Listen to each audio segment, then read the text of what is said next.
শিক্ষক কর্মচারীদের জাতীয় বেতন স্কেলে অন্তর্ভুক্তিকরণ ও শহীদ প্রেসিডেন্ট জিয়াউর রহমান বীর উত্তমের 89তম জন্মবার্ষিকী উপলক্ষে জাতীয় শিক্ষক দিবস ও শিক্ষক সমাবেশ অনুষ্ঠিত হয়েছে। শনিবার বিকেল ৩টায় ইঞ্জিনিয়ার ইনস্টিটিউটে এ সমাবেশ অনুষ্ঠিত হয়। এদিন শিক্ষক কর্মচারী ঐক্য জোটের চেয়ারম্যান জনাব সেলিম ভূঁইয়ার সভাপতিত্বে বিশাল পরিসরে শিক্ষক সমাবেশে অনুষ্ঠিত হয়। এ সময় প্রধান অতিথি হিসেবে ভার্চুয়ালি উপস্থিত ছিলেন বাংলাদেশ জাতীয়তাবাদী দল বিএনপির ভারপ্রাপ্ত চেয়ারম্যান জনাব তারেক রহমান। বিশেষ অতিথি হিসেবে উপস্থিত ছিলেন বাংলাদেশ জাতীয়তাবাদী দল বিএনপির স্থায়ী কমিটির সদস্য রুহুল কবির রিজভী, আমির খসরু মাহমুদ চৌধুরী, গয়েশ্বরচন্দ্র রায়, এহসানুল হক মিলন, সেলিমা রহমান, পিন্টু ও মান্না সহ আরও অনেকে। এদিন শিক্ষক কর্মচারীদের চাকরি জাতীয়করণের লক্ষ্যে সারা দেশের শিক্ষকরা উপস্থিত ছিলেন। পরে বক্তারা বলেন, বিএনপি ক্ষমতায় গেলে শিক্ষকদের সকল দাবি দাওয়া পূরণ করা হবে। নিশ্চিত করার বিকল্প নেই। আমি দূরভাবে বিশ্বাস করি এই কথাটি আমি বলেছি, আপনাদের অনেকগুলো বিষয়ের দাবি যেগুলো আপনারা তুলে ধরেছেন, এই কথার মধ্যে নিশ্চয়ই সেগুলো আপনারা বুঝতে পারছেন।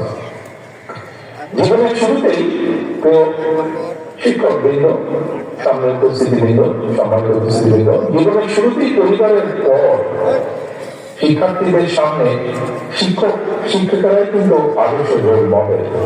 কিন্তু শিক্ষকরাই যদি রাষ্ট্র এবং সমাজে সম্মান সংসার নিয়ে টানাপোড়েনে থাকেন, তাহলে একজন শিক্ষকের পক্ষে শিক্ষার্থীদের সামনে নিজেকে রোল মডেল হিসাবে উপস্থাপন করা সম্ভব? অবশ্যই নয়।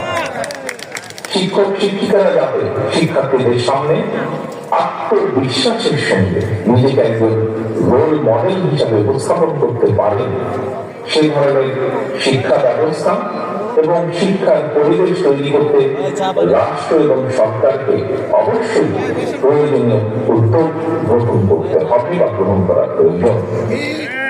শিক্ষকতার পেশা, যে কথাটি আমি এখন বলবো, এই কথাটি ভিতরেই কয়েকজন বক্তা এখানে উল্লেখ করেছেন। খুব সম্ভব সেলিম সাহেব ওনার বক্তব্য উল্লেখ করেছেন। শিক্ষকতার পেশা কখনোই কিন্তু উপায়হীন বিকল্প, কিন্তু একটি সাধারণ চাকরি নয়। শিক্ষা দীক্ষায় মেধাবী মানুষটি যাতে শিক্ষকতা পেশাকে আনন্দ হিসেবে প্রথম অগ্রাধিকার হিসেবে বেছে নিতে আগ্রহী হয়ে ওঠেন, তেমন পরিবেশ নিশ্চিত করা রাষ্ট্র এবং সরকারের দায়িত্ব বলে আমি দৃঢ়ভাবে বিশ্বাস করি।